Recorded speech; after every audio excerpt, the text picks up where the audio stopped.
Good morning, everyone. Welcome to my third episode of In Conversation with. Today, I am waiting for Gail Adriaan to join me. She is a business consultant, and we are going to be chatting about the changing landscape of business. So I'm just waiting for her to get on. For those of you who don't know me, I am Suzanne Daniels. I am a life coach and business strategist for female entrepreneurs. I help them work out what is holding them back in their business and the strategies to get to the next level in their business. So that's what I do. I'm also the founder and creator of Self Empowerment with Suzanne. And in that group at the moment, we are running a small business survival workshop. It started yesterday. It's over the 5 days of this week.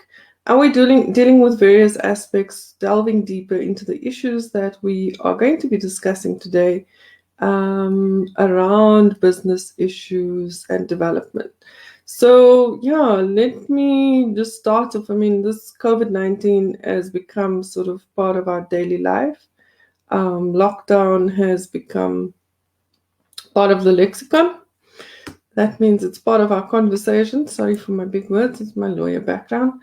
It's still part of our conversation, and we need to navigate and figure out different ways of actually dealing with the situations. I think a lot of business people were, hit for a sixth, and a lot of people are still struggling because the service-based industries have been hit a lot. Yesterday, I was asked, about the coffee shop owners, retail owners have been hit, and one needs to think of creative ways to stay afloat in this time. So let me just get my notes. Sorry, I put my computer on my notes. I just want to see what they are. We focus on entrepreneurial issues here, even though it's my personal page, and sometimes personal issues, because I think they're all interconnected. What I wanted to say that is, as an opening thing, and it's a very philosophical big picture, but what is happening in your life right now is not a picture of what is available to you. Meaning that what we are going through now does not have to determine your outcome. Okay, we can make plans, we can make ideas work for us, and look at the opportunities around us. And in the online space, it's actually very difficult to discern right now what is working and what is not working. So I think it's become a lot more personalized in terms of how you look at your business, yourself, your needs, and how do you marry that with what is in the environment, so that you can at least operate and operate optimally in the situation. I don't think we can say that we should, operate at our optimal, because there are limitations in terms of regulations, in terms of economic activity, and all of those things.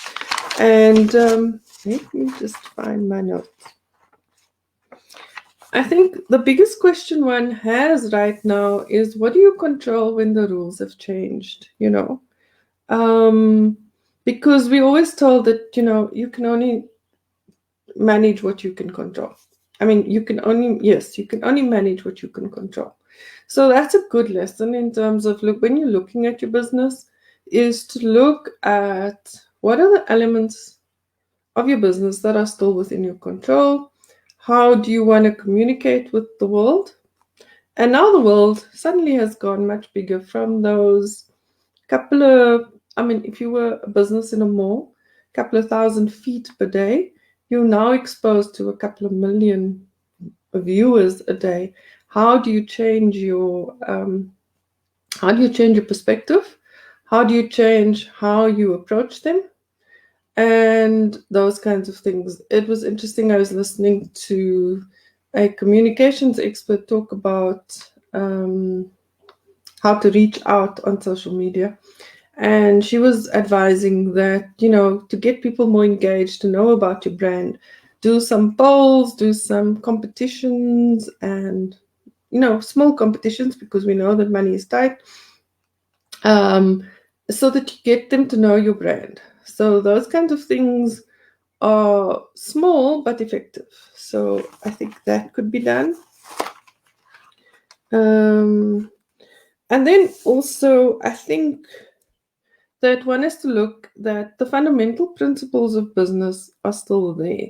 So people still need these goods. They're just consuming it in different ways. That's the most important thing that you have to figure out, is how are your clients and consumers consuming your product and service now. There's been a lot of talk about pivoting and adjusting and changing. So you also have to look at, how do I take my product and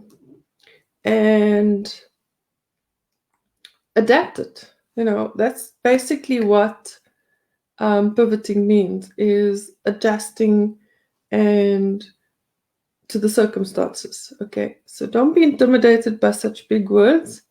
It just means that you have to, be able to adapt. So look at your consumer behavior, look at your clients. Biggest thing is, instead of sitting in the dark, ask them, how would they like to be served right now? You must have built up a relationship with some of your people. Ask them, how have they built up the how do they expect you to interact with them now? What would be the most comfortable for them? Have that conversation and see how you can actually interact with your consumers, and keep that conversation going. They might not be buying from you right now, but when things pick up again, they will definitely remember you. I think that is key. I think in the work environment, some of the myths that have been busted is that you have to work in an office, to be productive. Lots of people are working from home right now.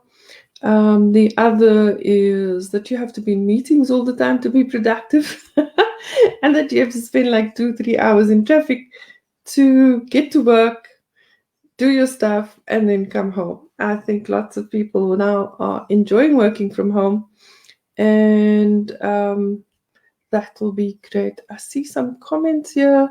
Hi, Vera. Sorry, I didn't see the comments.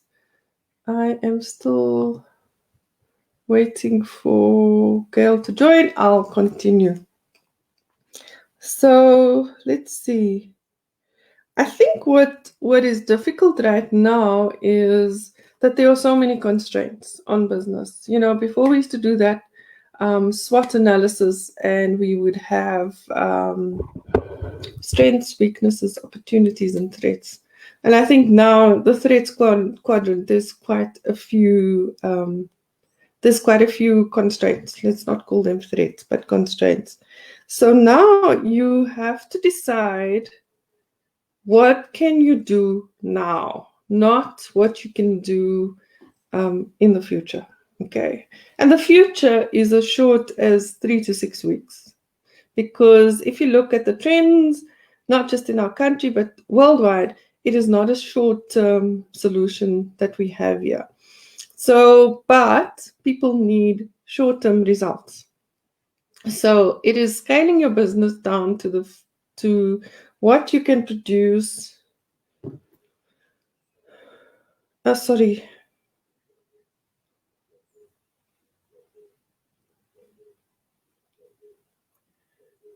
Sorry.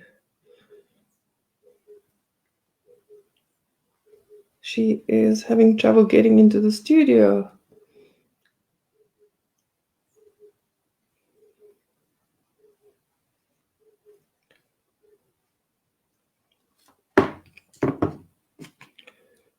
Okay, let me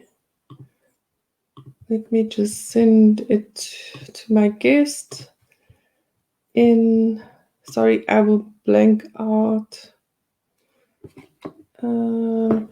Please excuse me. I will just have a screen blank for a while.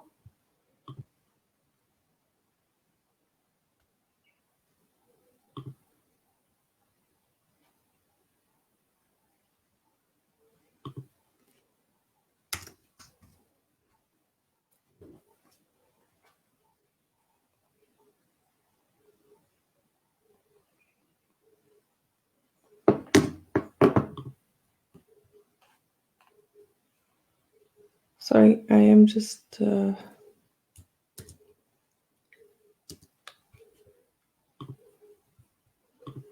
I've sent the link. I don't see people coming in. I'm just telling her I sent it in Messenger again.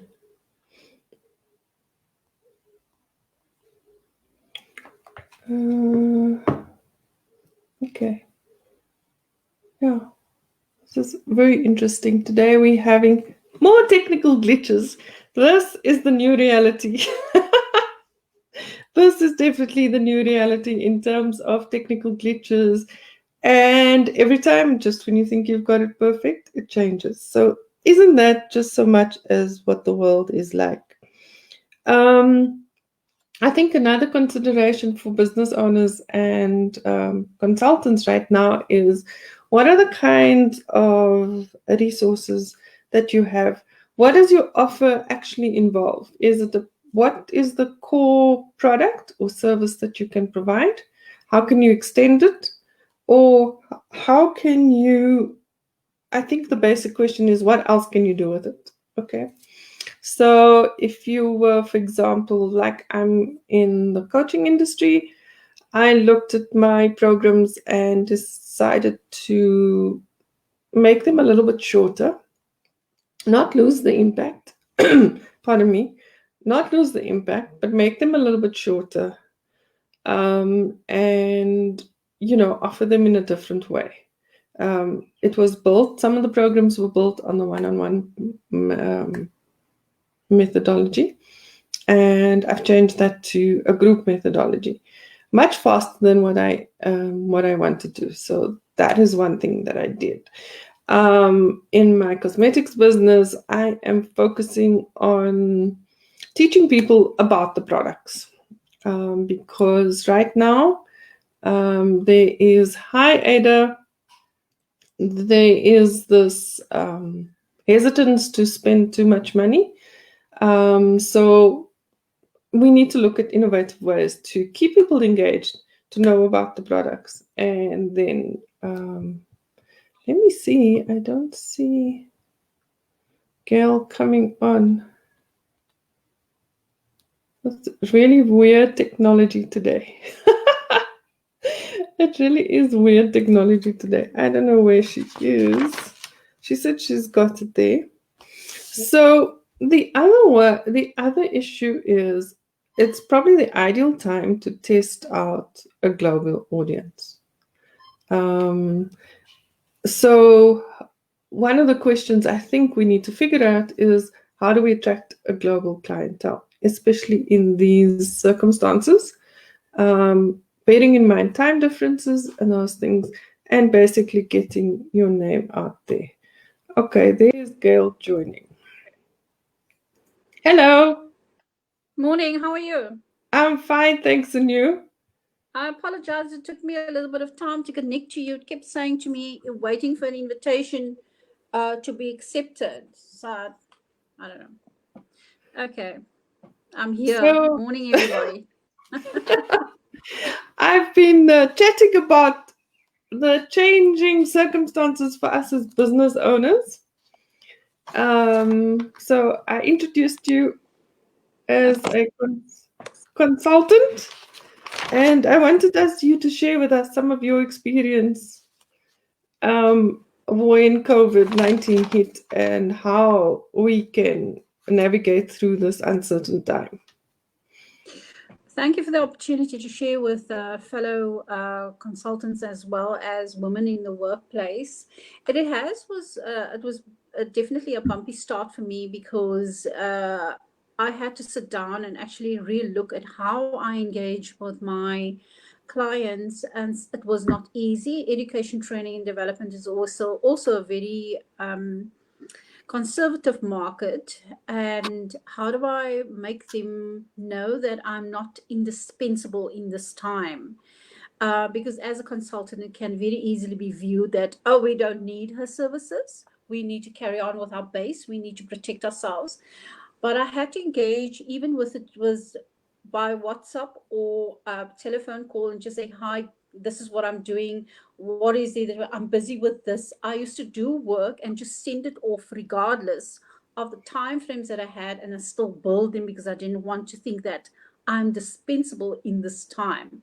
So I tried to make myself indispensable to them at this time. And even as regulations in our education was changing as a result of COVID-19, I've advised them as to these are the regulations and the framework that we now have to give consideration to.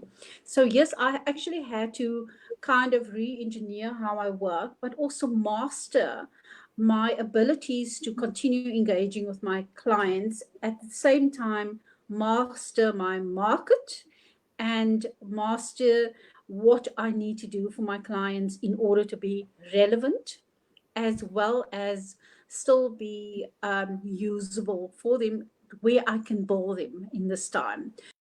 How did you? Out of the box. Yeah. So what? So can you share some of those tactics with us?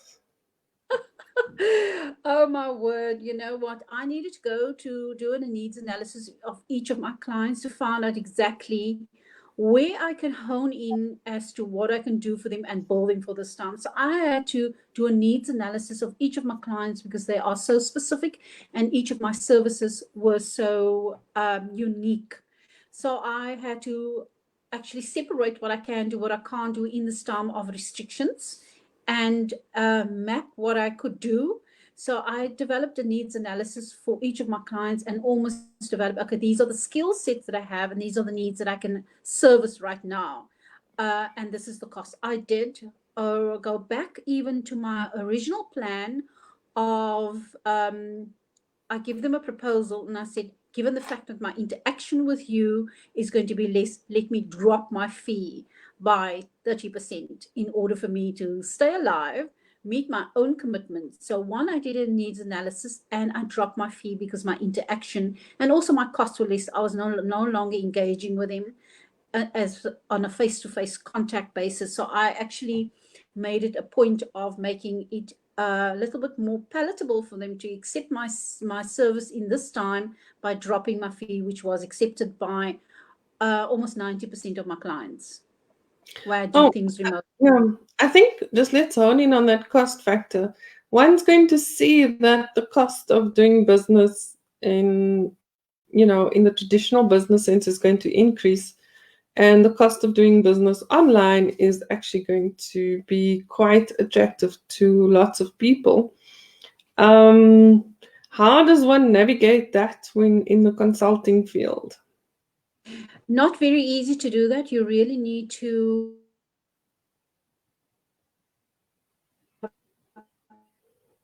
polish your market and also be relevant to the needs of the clients in order to service them.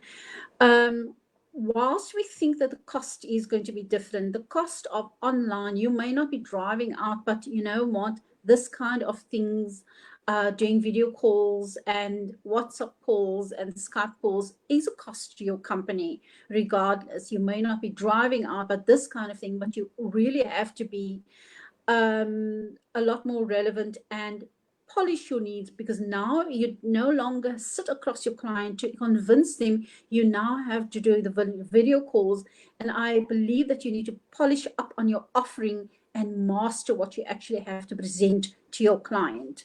That's essential to make sure that your needs are wanted or your services are wanted, and that you don't become dispensable in this time of very little contact with clients. Okay, so So, I think the one question that I have is, how did you go from being a nice to have to an absolute necessity to have? well, a lot of the education and training environment is evolving around, we are impacted by the COVID-19 and we are limited. Okay. So I presented that we have to COVID-19. I saw the COVID-19 as a negative in the beginning, but then when I started doing my own analysis of my business, I really saw that there is a need for it, and the impact can actually benefit me in the sense that staff will have to be trained and retrained in some capacity, whether it is to service the existing clients in hygiene related matters, or the culture of the organization is going to change because of this virus that is going to be with us. And economically, some businesses still need to be relevant, and they are in essential services. So I looked at how I can still do the education, training, and development part with COVID as a yardstick, and see what limitations COVID has brought to us, but also the advantages to the arena that I work in. So I really did an analysis of what COVID can actually do for me at this time. And if you look at the HR strategy of South Africa of 2030, the retraining is a big thing of staff right now to be relevant for certain markets, because people are going to be losing the jobs. The job losses have already become a reality, and retraining and training of those staff to fit into other Department of Labor areas of what we call critical scarce skills is a need right now. And I've How presented that. how is the funding being handled? Because I mean, there's a freeze on things. There's a massive COVID-19 injection from government side. And I think on a more practical level, some parents would be telling you, we don't need schools anymore because the children are being taught by us. So we don't need so many teachers. It's brought a whole new landscape of homeschooling. Um, People are very skeptical that children are going to be going back in June, I think, some classes. So how did that impact on like the scope of work that you needed to do? It's been a big impact, but at the same time, government has also realized they have injected some of the National Skills Fund resources into the SETAs. The ETDP SETA being one of the biggest SETAs, which is the I think development SETA, you must spell out the names, eh? You're talking to an audience that's education, not. training, and development sector. We have sectorial education, training, and authorities. And the biggest sector education and training authorities, the development SETA, which is the education, training, and development SETA, which is known as ETDP SETA. All our development training rests with that particular sector. And a lot of the National Skills Fund funding has now been moved to the ETDP SETA for HIV/AIDS training, for COVID training now. HIV training used to be a big thing earlier. Now it is COVID training. How do we adjust to this? What are the needs? And there has been a call for providers to actually start. So government is actually making funding available for training of people in hygiene and mothers to go back to school as support staff to the education fraternity right now. So in answering your question, government is shifting some of the money to make more money available.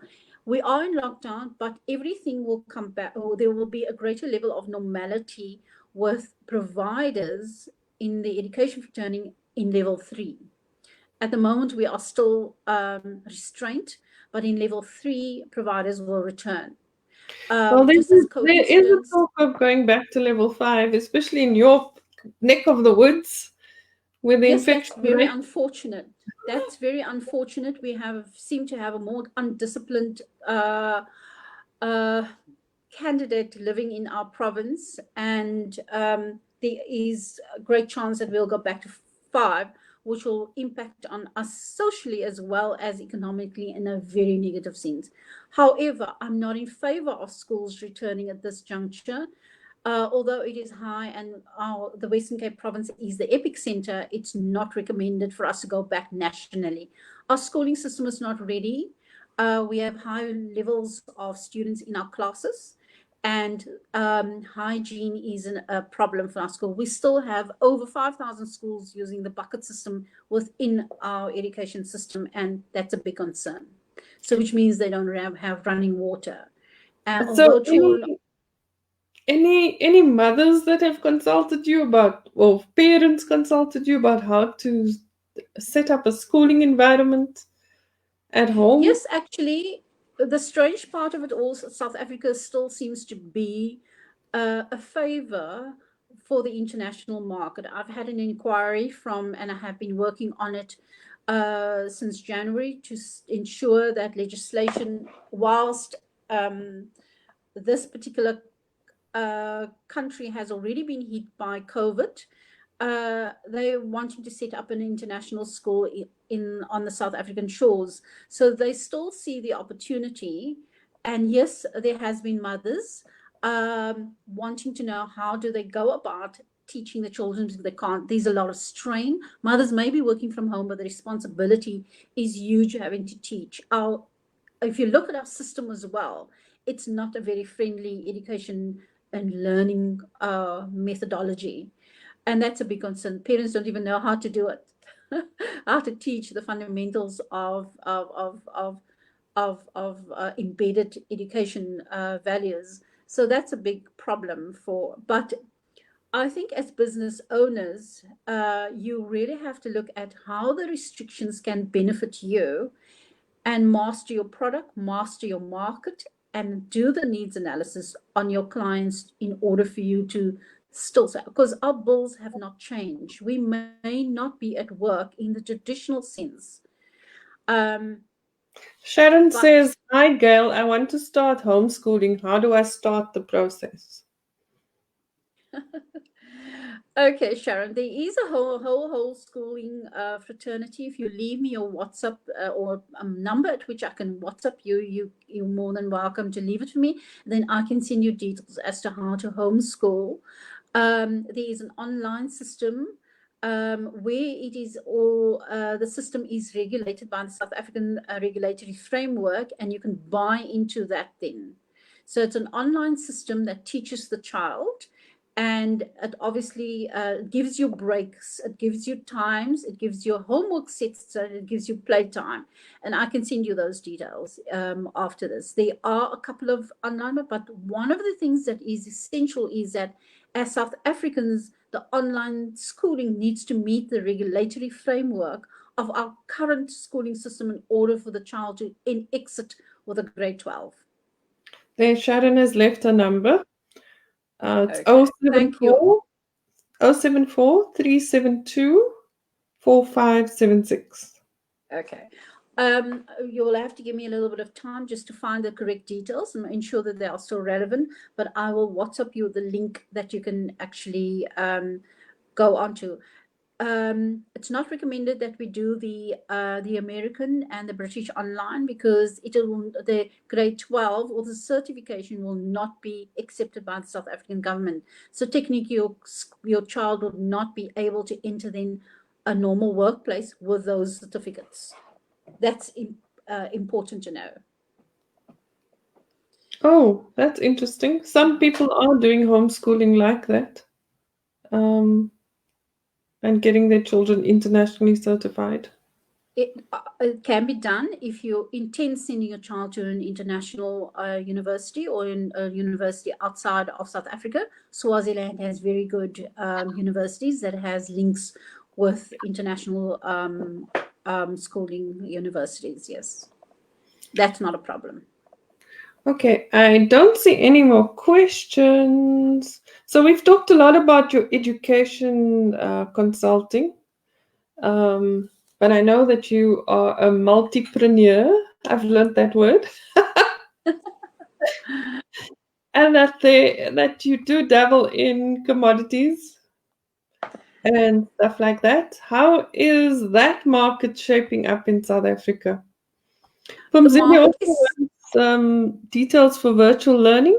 So, Pumzile, I would suggest that if you don't leave your number, that you send Gail a direct message on Facebook Messenger, and then she can connect with you. Gail is also part of the Self-Empowerment with Suzanne group, so you can also find her in there. Oh, there's Pumzile's cell. It's 083 698 1483. You can see it on the screen, Gail. Yes, I can. Pumzile, I will send you some information on some online learning. Is it for a scholar or is it for a student that's out of school? She can Okay. She okay, can I hear will you, text her. so she'll comment Okay. here. If she Okay. can, we just can't respond to the comments via text, but we do see them. So that is good, and we can obviously respond online as we are live. We were talking In about terms of the commodities. commodities, Suzanne, the commodities, like as in some of our precious metals, the mining sector has gone back, but our ports are still closed, which makes it difficult for buyers to export their products. There are certain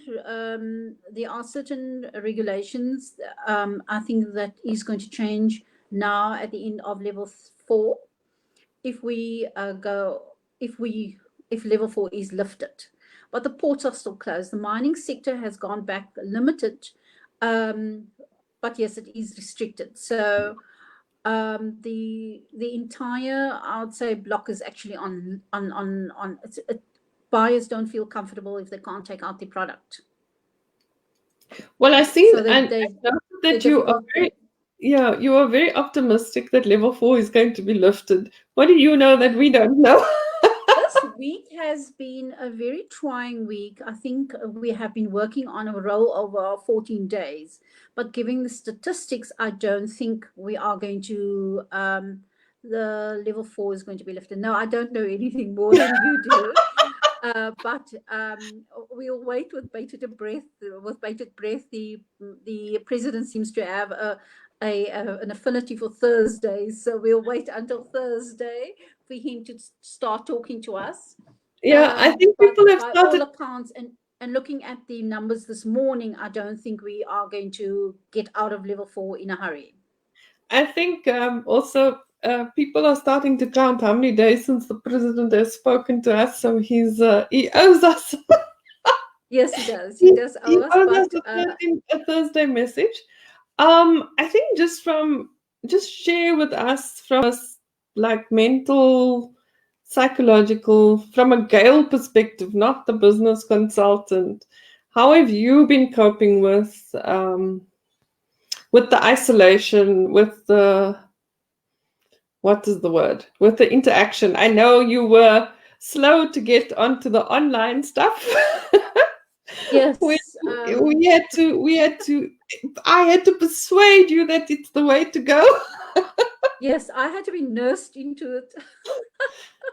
Yes, I was nursed, and I was successfully nursed by Suzanne, and it actually works great. I've been phoning and video calling on WhatsApp and emailing, but this seems to be a better platform. So yes, it's worked. But in terms of the isolation and how to deal with it personally, I would like to encourage all women to self-care. Self-care is highly important. Get up, put on your high heels, put on your lipstick, even if you don't feel like it, but put it on. It will make the difference. Exercise and eat good food. Don't indulge in junk food. Eat good food.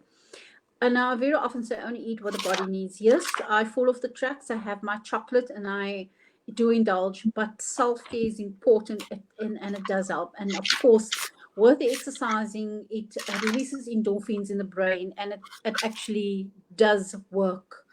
It's imperative. We can't fall apart. Our business and our livelihoods depends on us, and so does our families and those that actually we take care of. Sharon says we're doing great. So thank you, Sharon. Thank you. We talking about lipstick. I have upped my lipstick game. I am now wearing purple lipstick. Oh, I haven't actually noticed. Very nice. Very nice. I decided this week I'm tired of red now. As lipstick is one of my favorites, so I decided It to is try yours. out lipstick. So Good today to it's you. purple. Very nice. It matches my brain colors. Once you, I just want to say to be when we talk about self care, be in tune. We all have our moments when we think the isolation is becoming too much for us. Watch out for the signs and work against it. Don't allow yourself, because that's a deep black big hole that once you're in it and you've fallen into it, it's difficult to get out of. And so guard against it. And that is what I mean when I say self care, other than the physical appearance. And of Yeah. course, eating a good food, have a fruit, don't indulge too much in chocolates and food that's not good for you, because that also affects your mental ability, particularly now. Yeah, no, I think, ladies and those listening, I did a self care challenge last year in my self empowerment with Suzanne, and the videos are still in there. So have a look at those if you need any guidance and reach out to us. The group is meant for nurturing and supporting each other. So if you don't feel like doing it in public in our personal pages, please reach out in the group if you have joined. If you haven't joined, please join us. It's fun in there. I think. I like to think. What else can we ask you? What's the mood like in the Western Cape? I mean, I'm up here in Gauteng and I'm so out of touch. In my neighborhood, it is very, very quiet. The only time you see people walking around is between 6 and 9 a.m. And I only know that because my dog goes crazy with all the other doggies. Um, so it's been quite somber where I am located. And that also puts another level of like eeriness on the situation. It's very weird. You know, Gauteng is quite a hustle and bustle in terms of Mm. traffic. So now when you go on the highway and the cars even practice social distancing, you're like, hey, this is a new era. I know. There's no I such wish thing as kissing somebody else's bumper. exactly. And so now there's like 2, 3 meters in between cars, actually more than 2, 3 meters in between cars. And I'm like, I should take a photo of this. But then I was so focused on just getting to my destination and coming back home. I think that for me has been the biggest change. I am a little bit stressed when I go out to shop and things like that. I just want to get done because you never know what's happening. And I think that it's like a weird thing. Sharon says, Suzanne, it's like Christmas in May in some areas of the Western Cape. Oh my goodness, really crazy. That would explain why you are having such high transmission rates. Correct. I just wanted to say, and I want to concur with what Sharon's sentiments are, is I went to the local, I mean, it's two occasions that I've gone to buy fresh produce. And these queues of people, I just turn back. I go 15 minutes before they close, then I can go in and go out, because yes, I'm also one of those, because I take care of an 86-year-old mum. I'm nervous about going out because I only go out when it's an absolute necessity. And when my sister is coming this way, um, I will say to her, bring the following. Are you going to the shops? Bring the following. Just drop it off, because she's allowed to. She's got a permit. She assists me with taking care of my mom. I don't go to the stores unnecessarily. And yes, when I said we've got an undisciplined set of people in the Western Cape, that's exactly what I mean. It is like Christmas. It's really like Christmas. I don't know whether people are shopping unnecessary or they're shopping limited amounts when they do go out. But there's always seem to be people at stores. That Well, I seems to be remember, yeah, annoying. I remember saying There's that, people at stores every day, yeah, South queuing to get Africans, into yeah, ShopRite, queuing to get into Checkers, queuing to get into I drove outside of where I live. I'm in Kales River. I drove outside of where I live to go and shop so that I didn't have to stand in a queue Oh my because I word. refuse to standing in a queue. Yeah, I said that was one of the things I think I mentioned in one of my lives that South Africans are used to going to malls as outings. Um, and that's something that's a major adjustment that people need to get used to, that you actually can't go to the mall now to, just Correct. randomly walk Just a around. hangout. Yes. Mhm. Sorry, there was a delay. I didn't hear what you said. Yeah. Yeah. I think I'm not so sure if the penny has dropped with Cape Townians, despite the statistics. We are the epic center, and we have now been the epic center for some time. And I really am not in focus, in tune, in favor of schools going back. Yeah, Um, Ada also said that she noticed the cars on COVID-19, and she's also refused to stand in queues. She goes to the grocery store at 6 o'clock, and people are jogging at that time already when she takes her hubby to work at 5 a.m. that's Now, crazy. that Yes. is I really crazy. Yeah, people are taking advantage of the 5 kilometer radius within the living arrangement or the suburbs. And I live in a security complex. We are able to walk our dogs only between 6 and 9. And then there's so many people on a Monday morning, then I don't walk. I don't want to be walking with hordes of people, my doggy. So I will walk on Wednesday and I will walk on Thursday. But Monday morning seems to be, no, I don't want to be, no. Even though I have to keep social distance, I just don't want to be one of the mob. At any Yeah, stage, no. I'm petrified. I probably would commit suicide if I were to get COVID-19. That's how Oh, afraid I am of it. don't say it. You do realize that the fatality rate amongst women of COVID-19 has been lesser than men. Ladies, we are finally getting our revenge in some sick way. I watch lots of murder stories, so this is like weird. But it's an interesting stat that I picked up that actually more women recover from COVID-19 than men, Correct. which is very interesting. Any last words before we lock off? I don't see any more comments. I love the comments today. It was very interactive. Thank you for joining us. And thank you for joining me on live TV, I Facebook TV. appreciate the opportunity. Thank you for the invitation. And ladies, I will see you at the next, pardon me, I will see you next week, Tuesday as well at 9. And I'll have another fabulous guest. I must still sort it out. There, Sharon Thank says, you. people Thank are you. sharing. There's All the one best last to comment. everybody. Stay home and stay safe. Okay. Keep well. Bye bye. Take care. Bye.